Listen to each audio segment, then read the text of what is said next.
Zimbabwe, I say about Americans. Hey, do you?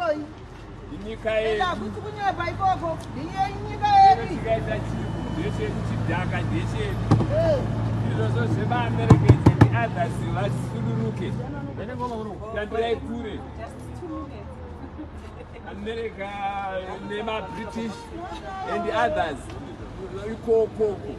Those allies, we are not very interested.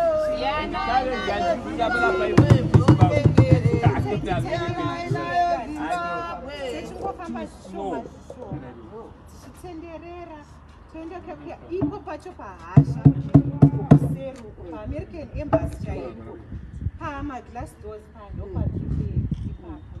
takranuna dzechinoita sei tichinosiya ipapo saka ndofunga tikaimba zvekutotanga kufamba vajana vijana tichienda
What are you saying?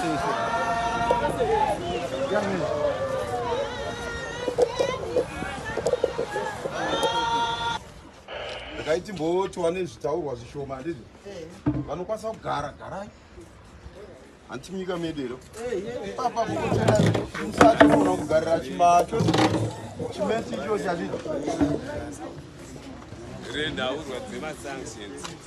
right sekusangana kwatinogara tichiita zuva nezuva tichirangana kuti nyika yedu yambodai nekuda kwana zvinova zviri pachena kuti nyika yedu yadai nekuda kwemhuka inonzi masanctions yakaiswa neamerica yakaiswa nebritain nemaallies ayo masanctions akakumbirwa nemazimbabweans ndomukatese tinotenderana masanctions ari muzimbabwe akabva kunani tine vana vezimbabwe vakaenda kuamerica vakaenda kunana britain vachinokumbira zvirango zveupfumi zvinge chiisirwa zimbabwe kuti ivo vazenge vachiona kuti ramangwana vanogona kunge vachitonga nyika ino asi hazvina kuitika enda zvisi kuzoitika chinoita kuti zvisaitike ndechekuti isu semaordinary citizens ari pana panhasi ari pano kwemazuva 1293 takasvika pakuzviona kuti hava tiri kutambiswa bhora resimbi.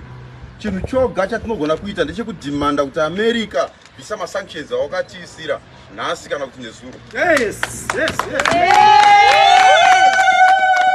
Tinovimba tinotenderana kuse broader lines against sanctions. Takasvika pakugara pasi tikanyora mutemo watakapa zita isusu rekuti Patriotic Act.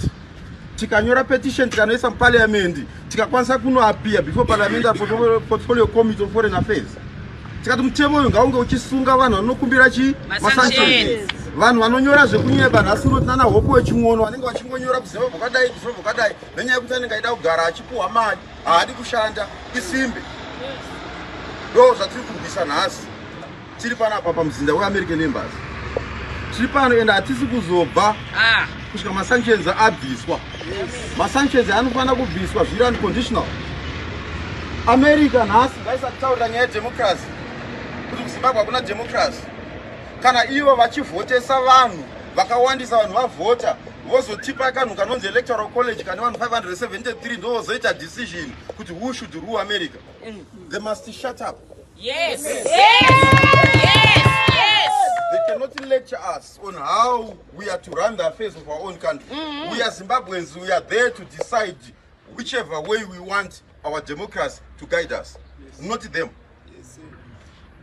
Kana Britain iri master of democracy, why pakafa queen the head of their state and government vakaisa mwana wake vasina kuita vote? Isu tinovhota tonosarudza every 5 years. Why ivo vasina kuvhota vakaisa Prince Charles? Saka they must not lecture us on democracy. They must not lecture us or tell us kuti takaita land invasion in Zimbabwe muna 1999-2000. When in actual fact they are the ones who invaded our land. Yes. That's why we are here to defend our country. We are here to defend our future generation. We are here to defend even zvakatokanganisika kumashure zvakakanganiswa navo varungu vacho zvakakanganiswa navo ivo Americans and the British. Kuti Zimbabwe will never be a colony again because we are here to defend it through thick and thin. Atina kwatiri kuzoenda as broader lines against sanctions. As the ordinary citizens of this country, as the people who are affected, atina kwatiri kuzoenda kusvika sanctions abviswa. Ndosaka nhasi tiri pano and ticharamba chimaunda pressure on daily basis. Ticharamba chimaunda pressure weekly. Ticharamba chimaunda pressure yearly kusvika America yabvisa sanctions. Yes. Chikumbiro chedu chekuti even the Americans too back there, they must put their government to task because we still need the answers as to how George Floyd was murdered by the American police. George Floyd was killed just because he's black, and he was killed like a dog. We can't let that go. Tinotori neshungu dzekutoziva that black George Floyd who was murdered kuti DNA yake inombori yekupi pamwe ndokumudzi. Nekuti vanhu vakabva kuno kuAfrica vachienda ku America. Saka nhasi voice redu ngarive very clear to them. Kuti maZimbabweans ari kuti no to sanctions. These sanctions are illegal. The sanctions are illegal. And it is even our challenge to United Nations kuti America ikaramba yakaisira Zimbabwe sanctions. Ivo ngavaki exercise their powers kubvisa America yacho United Nations. It's not in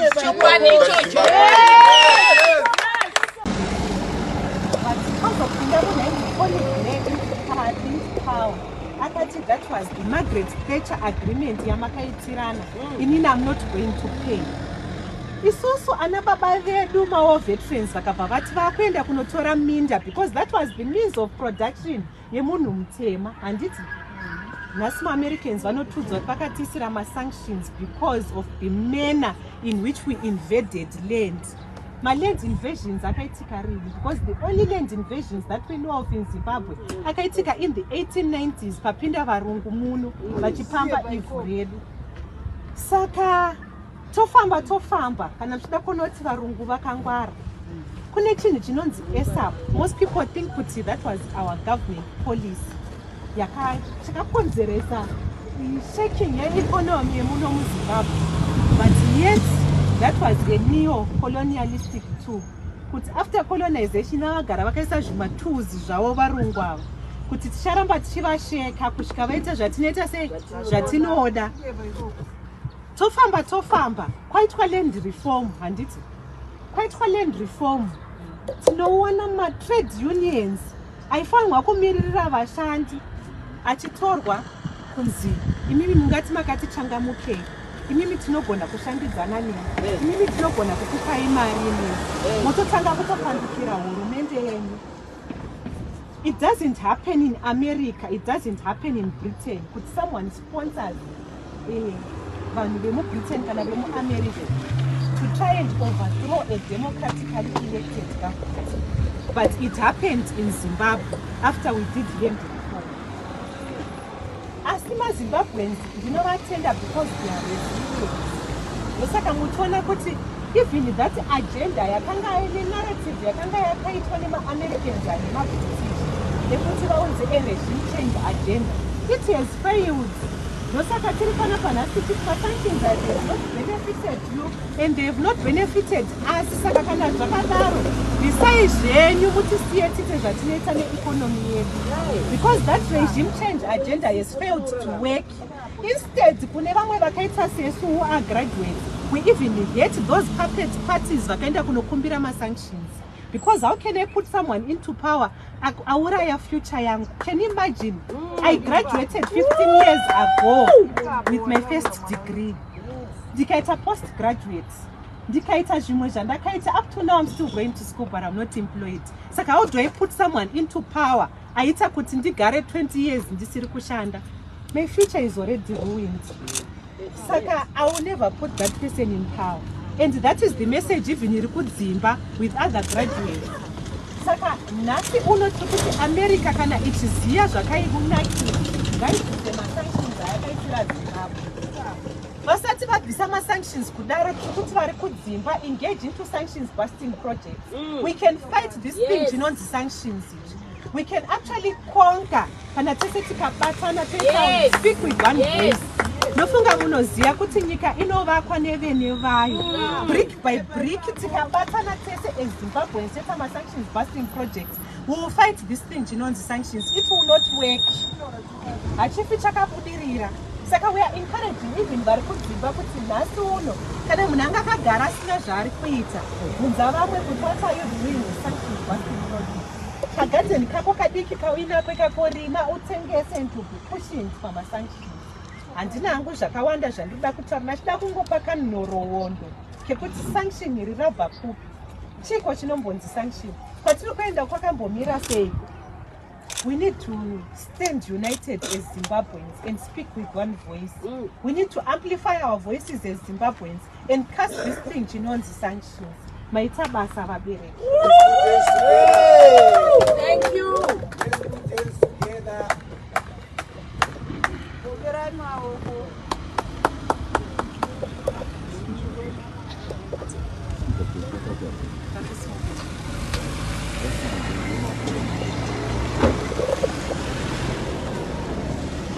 Ini dangu ndinomotivetwa nemuzic. Noyaita kuti ndigonogara musango kusvika panapa pandiri apa. It's music, let me take. I'm an architect. I'm a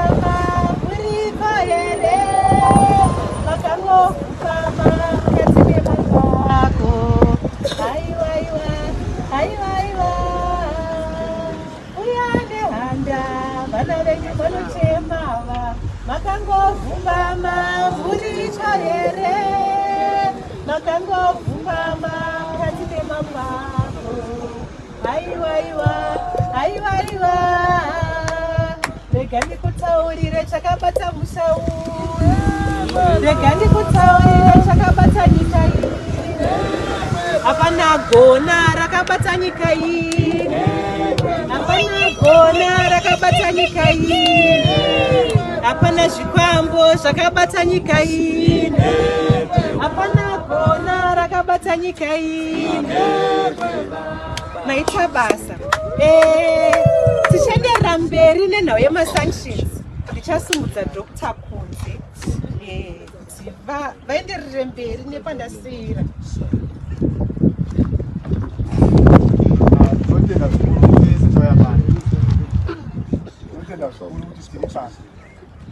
Tinotenda nekuti kuti kurwadziwa. Kutenda kuti kurwadziwa kureva kuti tinoda kuti masanctions api.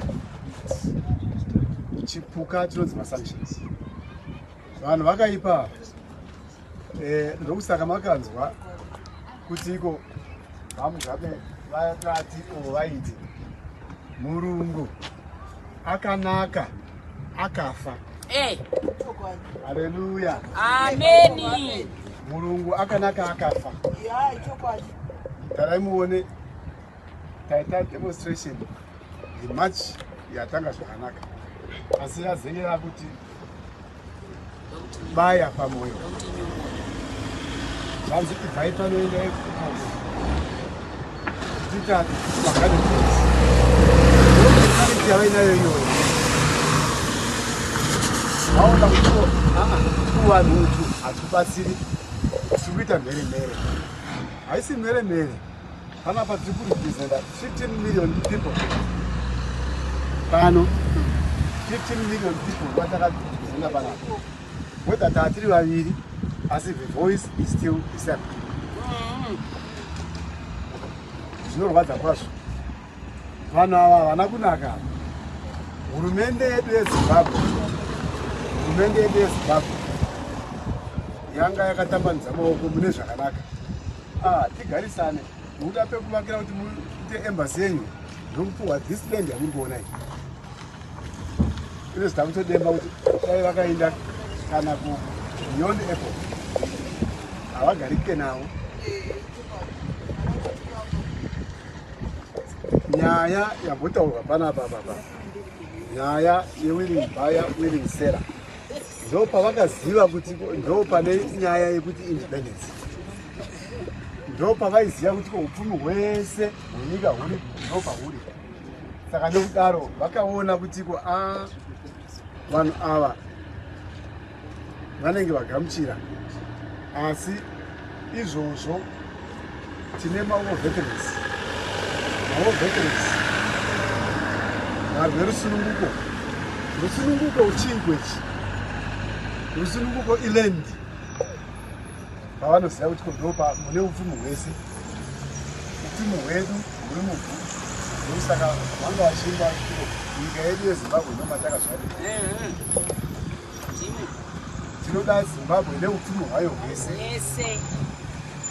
Kuti titi Zimbabwe ivhu, zvino nhasi nonhora tiri kuroverwa nevapambe pfumi. Kare mwana tiri kuroverwa tiri munyika medu.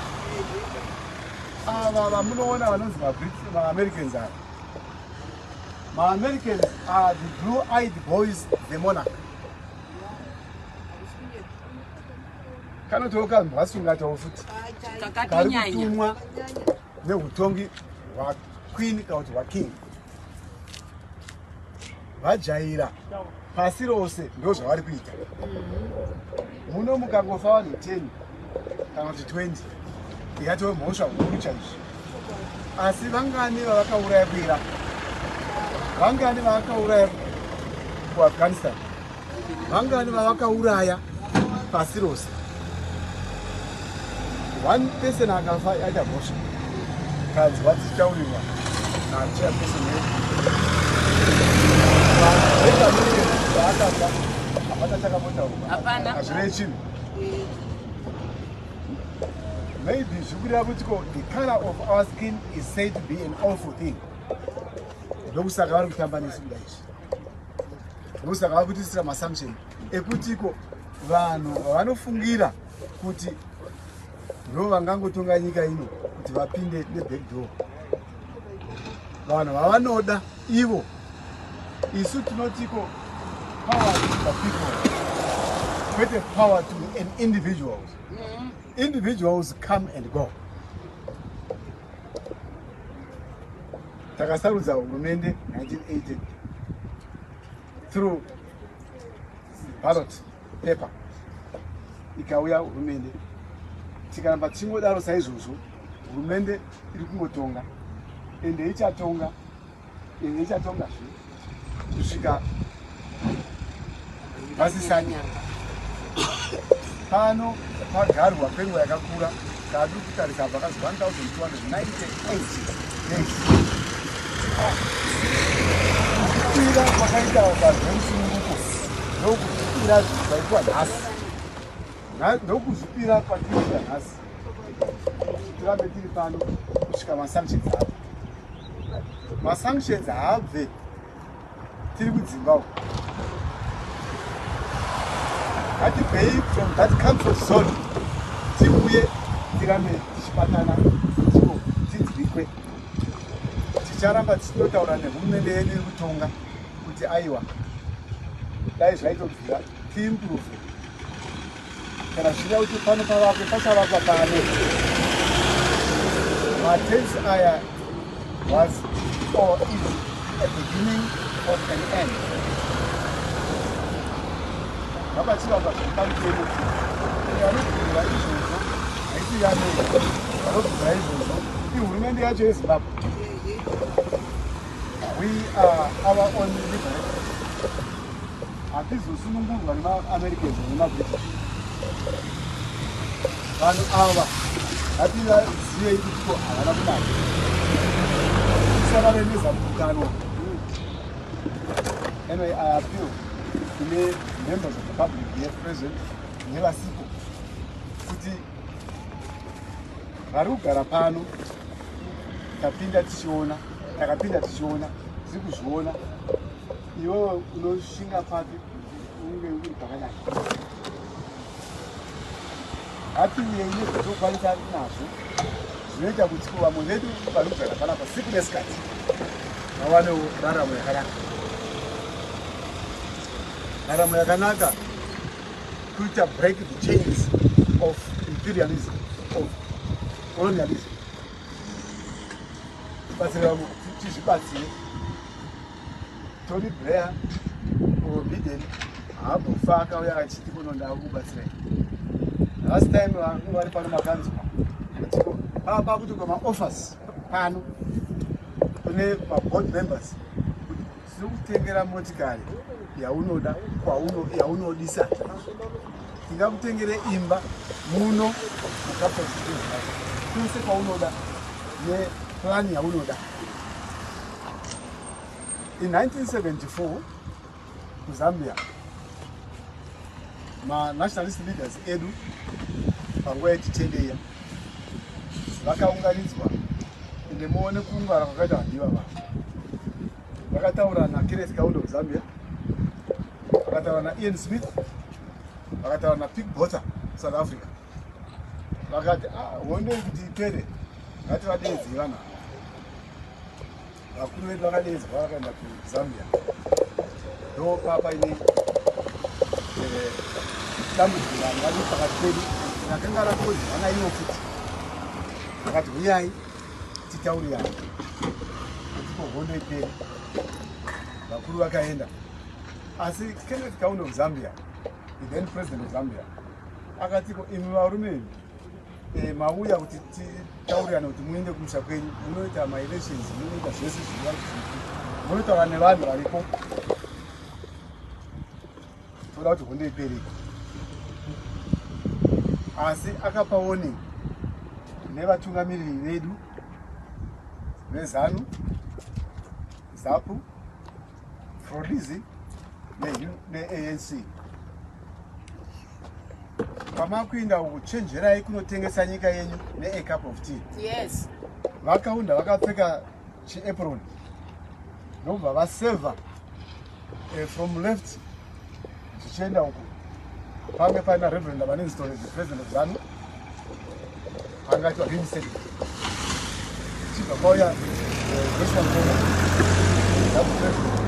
pamberi pachona papaina Jerusalem president weFrelimo Florence pamberi pachona papaina Kurewa president weANC ndobva vapiwa tii vese vaiti asi mochenjera kuti chanotengesa nyika yenyu ne cup of tea.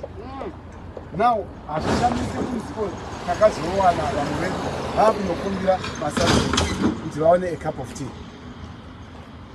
Iprofesi yakati vanhu vakaunda nhasi uno cup of tea ndoiri kutonga angofunga kuti ko ndinoda mari anomhanya ipo panapa ndauda kuti apati vanomupa mari okonzera madisturbances.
What are you saying?